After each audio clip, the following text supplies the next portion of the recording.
49ers general manager John Lynch has long said he wants wide receiver Brandon Aiyuk to remain in San Francisco. But the news coming out on Monday appears to be pointing in a different direction.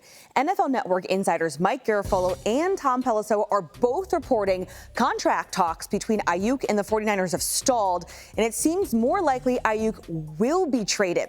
Mike and Tom adding there are multiple teams in play for the wideout, but a deal is not in place at this time. Also, Aiyuk will have to agree to an extension with the new team. So outside of Aiyuk getting a new deal with a new team, the 49ers will want to make sure they get a deal that makes sense for them as well as a receiver, Jamie, who is coming off a career year last season. So definitely going to be keeping our eye on this developing situation. Every year it feels like there is one of these names that bubbles out of training camp. That's like, okay, here's the guy. Now we're going to have to focus on this. And it kind of detracts from what the rest of the team is doing throughout training camp. So, Peter, I swing it out to you. How do you unpack this situation, what you've heard, what we've seen from Aiyuk within this 49ers offense, what you know they need, and maybe what other teams need throughout the NFL? A lot to unpack here. I've been on the phones for the last couple days on this one and haven't said much on this show, but now that it's a topic, Matt Maiocco, who's out of we got people here. NBC. I know, I love it. It's kind of cool. It's a living, breathing set. It is. NBC in San Francisco. He said not only is there trade talks, but there's a framework in place for two different teams, the Browns and the Patriots. I wouldn't doubt Matt Maiocco's stuff. He's been on the ground there for 20 years, so I think that's true. I also think this was a combination of Aiyuk not being out there, and Deebo Samuel, from what I'm told, showing up to camp, looking the best he's looked in his career and acting like an adult and being a true leader and saying, okay, if he's out, I will take on this responsibility, and been the veteran in the wide receivers room, which is so interesting because Deebo went through contract stuff himself back in the day, and then they got his deal set. Aiyuk, it's a question. When you got Brock Purdy to pay coming up, you got all these other guys coming up, do you pay Brandon Aiyuk $25 million? No. If you don't, then let's trade him and get something for him, because there might be a team that is willing to do that. Browns and Patriots are the front runners, but that might have been just put out there as the initial stuff if the framework is there. And if Brandon Aiyuk is okay with that, I think he could be traded, and it could happen pretty soon. I have a lot of respect for the 49ers and the way they're handling this, because it's not easy to say no. It's not easy to not pay people when every single person in the world, seemingly, certainly anybody with internet access, is pay this man, pay this man, pay this man. You don't pay everybody. Here's the deal. Brandon Aiyuk is a really good player who was very productive on a Super Bowl team last year.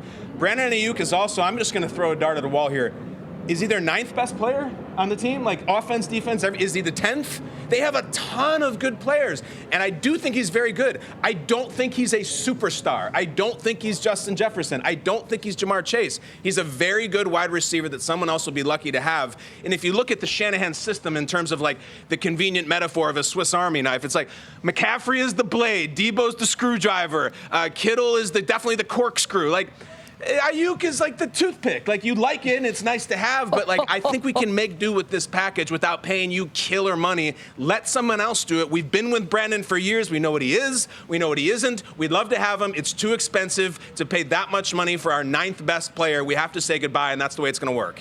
Oh man, that's a hard one to follow. I'm going to say that I see this a little different. If he is a toothpick, I'm going to say he's a shiny metal toothpick, one of those hard ones. So you disagree with what Kyle's saying? Yes, okay. Not one that is going to break. I think it's going to be one that you can really go to and use time again, over and over and over again. I think he's a very talented guy.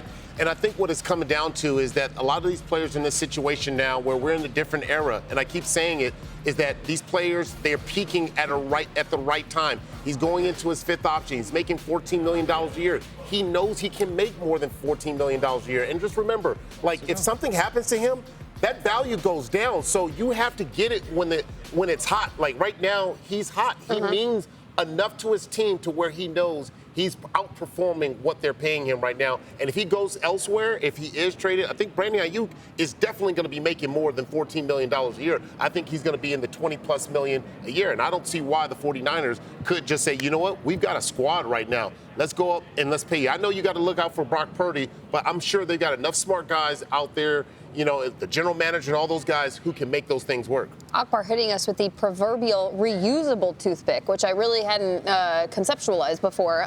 Peter, when you think of the Browns and the Patriots, frankly, I can't think of two more different teams in terms of trajectory at this point. Browns sit very, very squarely, very competitive within their division, and the Patriots, the only word I hear right now in association with them is rebuilding. So I can't believe these two destinations for him potentially, reportedly, and how different they are.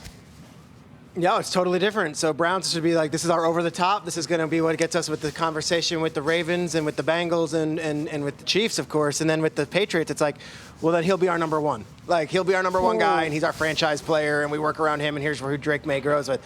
I will say this.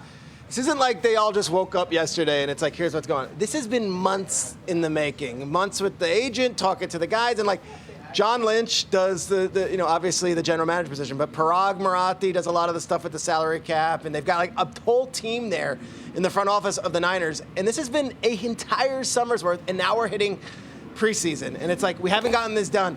If a team is willing to pay us and get, like, for the Patriots, for example, if it's Kendrick Bourne and it's a future second, like, all right, they had Kendrick Bourne there in the past. A future second, we'll take him. For the Browns, I'm not sure which wide receiver, but if you can get another wide receiver and a second-round pick, and you're the Niners, you're like, we plan on being in the Super Bowl every year. We'll take the Patriots' second-round pick. That's going to be the 33rd pick next year. All right, we'll find someone else. Like, I get it. And when you get to this point in the summer, it's not June, it's not July. We're past the franchise tag. We're past the start of training camp. It's football time, and if they want to make a trade, I wouldn't doubt it would happen in this week.